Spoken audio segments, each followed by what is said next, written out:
What is going on? My name is Pokémon. Welcome back to the channel and yet another video. Today, as you can see on your screen, we are making a Pokemon main series game Nuzlocke tier list. As someone who has Nuzlocked the entire full series of Pokemon games, I feel like I've got a pretty good bank of knowledge for this. We're going to be rating them based off of their difficulty in comparison to the others in the series. For example, Red and Blue are obviously not as hard as Ultra Sun and Ultra Moon. Ultra Sun will be higher on the tier list, etc, etc. If you do go on to enjoy or do want to see more of these kinds of rankings, let me know in the comments down below and like and subscribe. But before we do, a word from our sponsors. Do you want mad fits like that while also supporting your favorite Pokemon creators? With today's video sponsor, Into the AM, you can do just that. Into the AM specialize in mask presenting attire for all people for any occasion. From undies and socks to t-shirts and pants, you can get anything you want on their website. Some of their designs are absolutely incredible and are actually drawn in studio. As someone who often commissions artists myself for thumbnails and the like, it's really amazing to see that other large corporations and companies do the same thing. I've seen Into the AM sponsor a number of my favorite creators over the years, so it really is an honor to get the nod from them as well. You can get amazing clothes from them like you're seeing on screen now, using the link in the description below, and code PokeBron can get you 10% off of your order today. Thank you once more to Into the AM for sponsoring this video. So, how easy is Red and Blue actually? Honestly, it's pretty damn easy. There's not really anything that can kill you in a Nuzlocke run. 9 times out of 10, you're able to use even a Rattata or a Pidgey against Brock and it'll still get the job done. Sabrina can be a little bit iffy, so can the Starmie on Misty, but as a rule of thumb, you're probably already fine. You've probably already got something for like the Starmie if you look around properly. No big drama. Yellow I'll also put there, but I'll put it above Red and Blue just because of Brock. If you don't get Mankey or Nidoran, it can be a little harder, but that's just because of your starter. I mean, Red and Blue, you can obviously pick Bulbasaur or Squirtle. Yellow, you don't have that luxury, just due to a little bit less counters for things. I think Giovanni, if I remember correctly, is a much more difficult fight compared to Red and Blue, but then at the same time, he's a ground type gym leader. You've always got something for everything in these games. You can probably even go as far as putting them down the bottom tier, but I won't do that yet. Gold, Silver, and Crystal, I think these do have to go to free tier. Aside from Falkner, honestly, these games are as free as could be. You can sweep things with like Furrets and whatever. Even I think Red, I swept mostly with a Furret in my full series, as well as a Ledian and then a Pinsir and like a Miltank. There's a lot of very, very easy fights.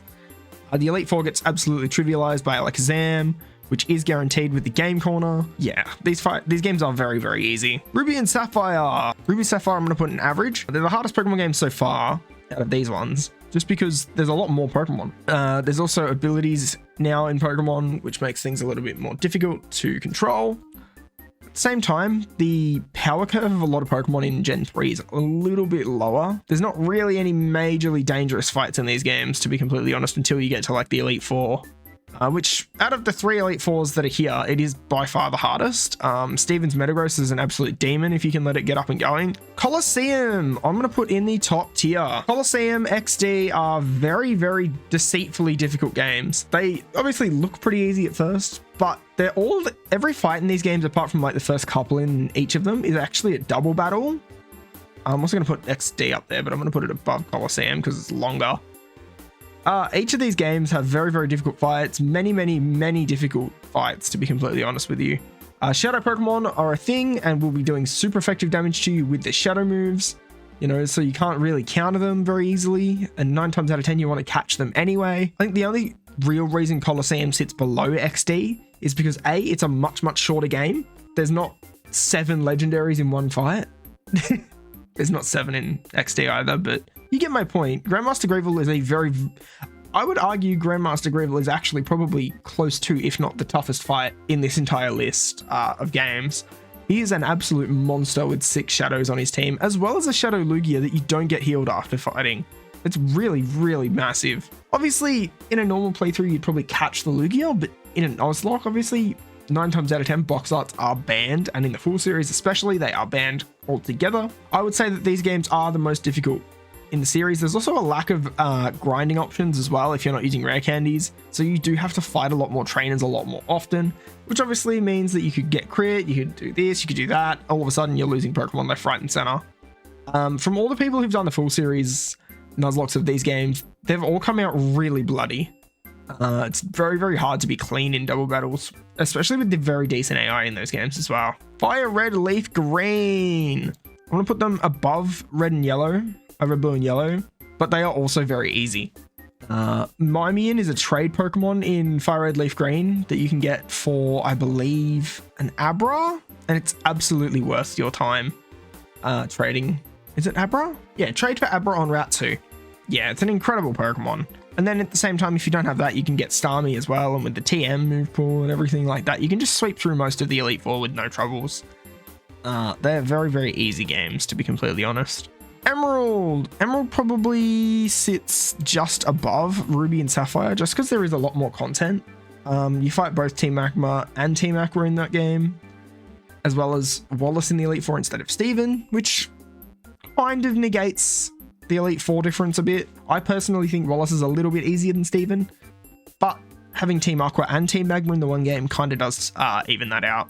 Diamond and Pearl. I'm going to put these in the average tier as well. While they are reasonably difficult in certain spots, like a Spear Pillar, that Cyrus fight, his Weavile's only one level below the level cap, obviously the Elite Four with Cynthia, it does use random AI a lot of the time, which makes it realistically quite dangerous, but also can be completely free. I feel like a good medium for that is the average tier. It probably goes above, probably goes in between these two, if anything. Just because there is a lot of dangerous fights, or fights that should be really dangerous, but just kind of aren't. You can just take kind of random Pokemon through the Elite Fours in these games, and realistically, you will get away with it. It's just, yeah. And I still don't like Fantina being the 5th gym leader in those games. I can't lie, it doesn't really make sense. Hearthome is the 3rd city with a gym that you can go to. It should be the 3rd gym leader like it is in Pokemon Platinum, which is dangerous. This removes the random AI stuff and replaces it with a fairly good AI, if anything. A lot of the trainers that you might not fight in Diamond and Pearl, you'll fight in this game, or will have different teams altogether. And I feel like as an overall rule of thumb, they're a little bit better in Platinum, especially the Elite Four and Champion, comparing the two. As I said, it removes that random AI aspect from the games. Cynthia is a much, much, much more difficult proposition now with proper AI. That Garchomp is absolutely monstrous. Heart Gold and Soul Silver. I think these games befit the middle tier as well. Obviously, you're still overleveled for a lot of the game with terrible level curve still existing. The AI is better. You don't get access to the punch TMs, special punch TMs for Alakazam. Physical special splits a thing, meaning that a lot of the Pokemon that were great in Gold and Silver and Crystal are not as good in Heart Gold Soul Silver. Obviously, there's still a lot of good Pokemon. You know, you can get a Dragonite for free for crying out loud.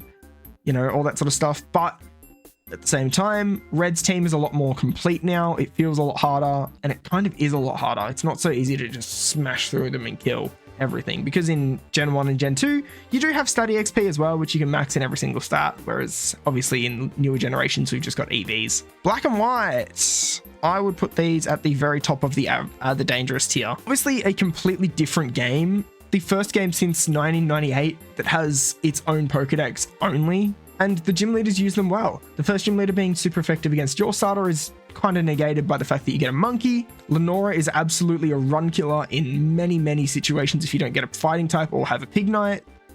Berg can be a little dangerous if you're not careful because of Leavanny. Elise is dangerous because she has an electric type that doesn't get hit by ground moves. There is always something that can mess you up. Plays Swords Dance Excadrill, and then finishing it off with what is actually a very, very good Elite Four, even though they only have 4 Pokemon each. And then the Enengetsus fight as a back-to-back is incredibly dangerous, considering you can't catch the Zekrom or Reshiram, making it so freaking difficult to just get right.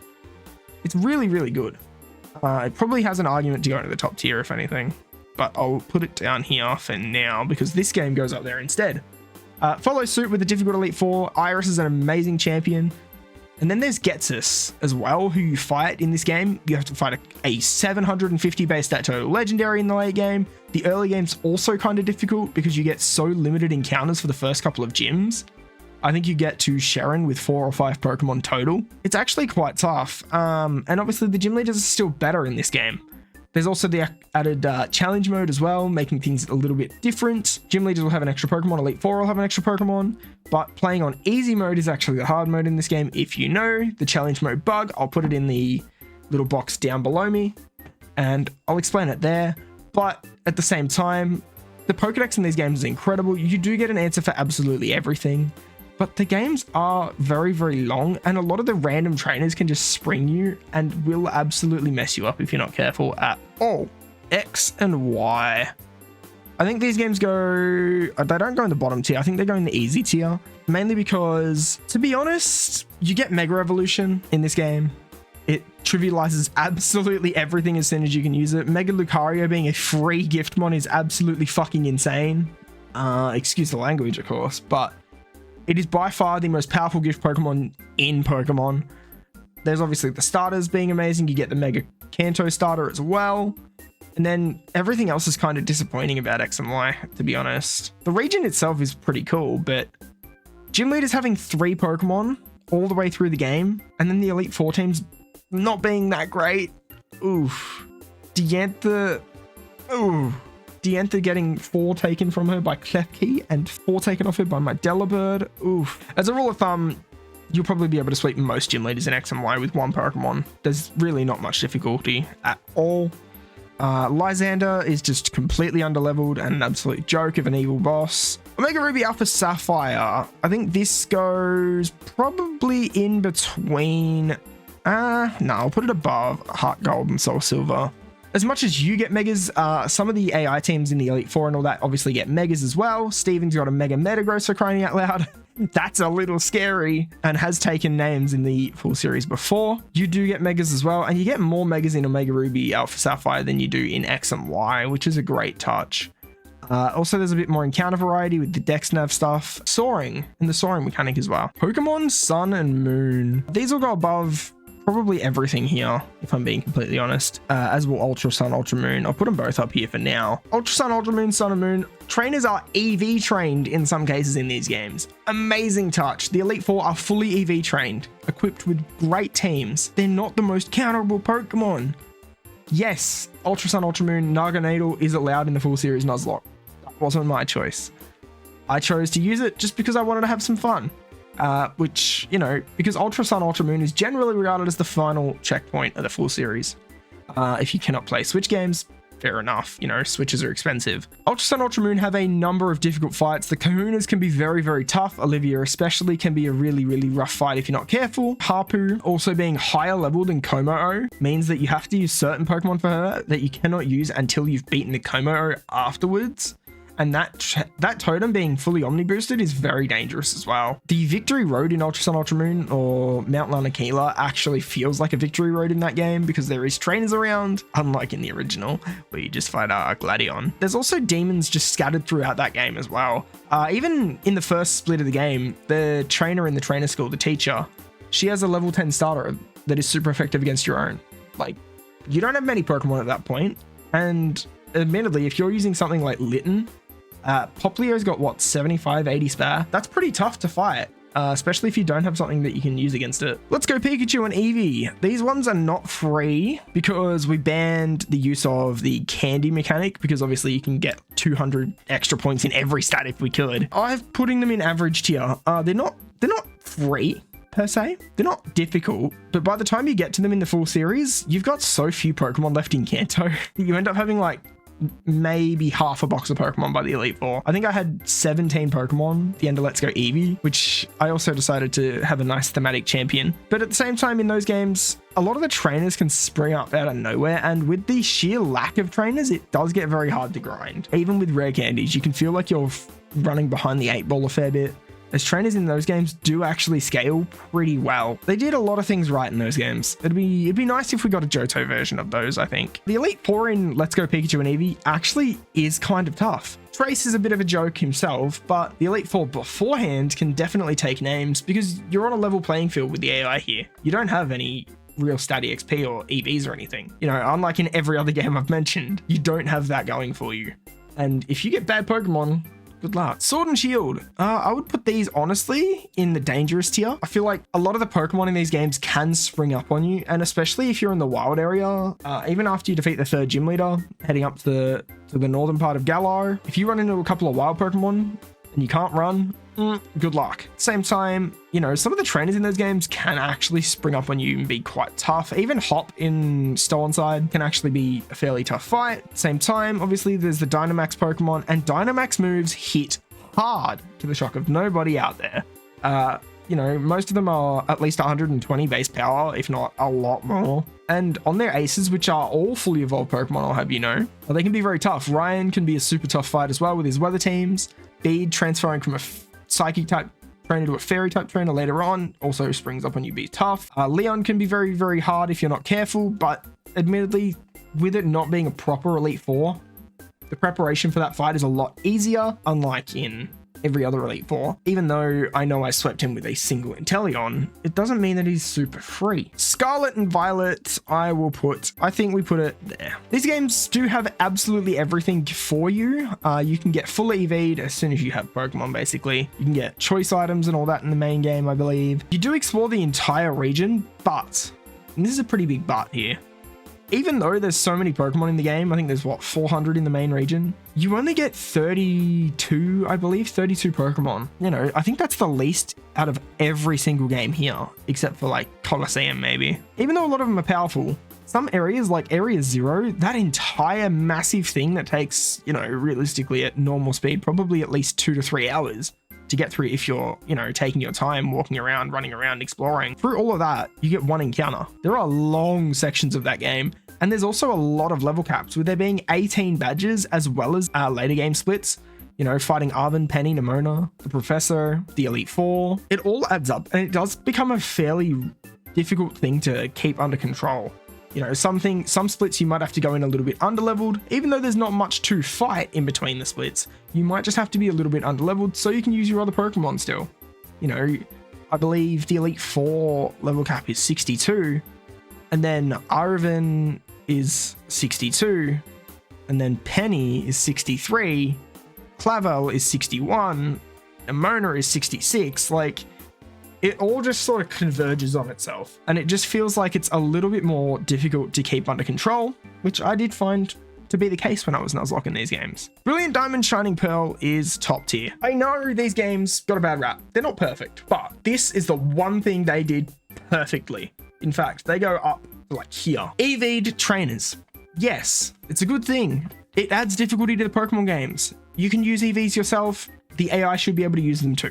It's only fair, in my opinion. The Elite Four being fully min-maxed with ideal natures, great items, great movesets, made what could have been a very, very middling Elite Four, like in regular Diamond and Pearl, a really, really strong one, and probably the hardest in the entire series, if not by far the hardest in the entire series. I'll put it above Ultra Sun, Ultra Moon even. Without proper preparation, these games can be very, very punishing. Even though it does feel like sometimes it can be a little bit easy, Cyrus is still difficult, Cynthia is Cynthia, except she's actually good in this game, just like Platinum. Very, very tough games to Nuzlocke well. ZA doesn't count just yet, but PLA, I'm going to put in Dangerous. I think it works best for it. I'm going to put Colosseum down a 1 tier. I think PLA is actually quite a difficult Nuzlocke. As much as there is actually a fair few areas, a lot of the time to progress, you do need to catch a lot more Pokemon. And in some certain parts of each area, there is much higher level Pokemon as well. Running into the wrong Pokemon can cause some issues. At the same time, Volo is an incredibly tough fight. There's only about 8 or 9 fights that you really do in the game, but Volo is definitely one of the hardest fights in the whole series, if not up there with. It's an absolutely incredible battle. You know, you fight 2 phases of a Giratina and an entire team of 6 Mons with an incredibly remixed Cynthia theme. Like, come on now. It is a great game. Honestly, I would recommend trying a Nuzlocke if you have the time. But I think that actually is a pretty accurate list, and I don't think I'm going to reshuffle a whole lot here. Every game has their flaws, every game has their positives, every game has a lot of positives in my opinion. You know, I don't hate any of these, of course, but at the same time, this is just opinion based. If you do disagree, let me know in the comments, and I will be happy to discuss anything like that with you all as well. But if you did enjoy, leave a like, subscribe, all that good stuff, and until next time, see you guys later. Peace.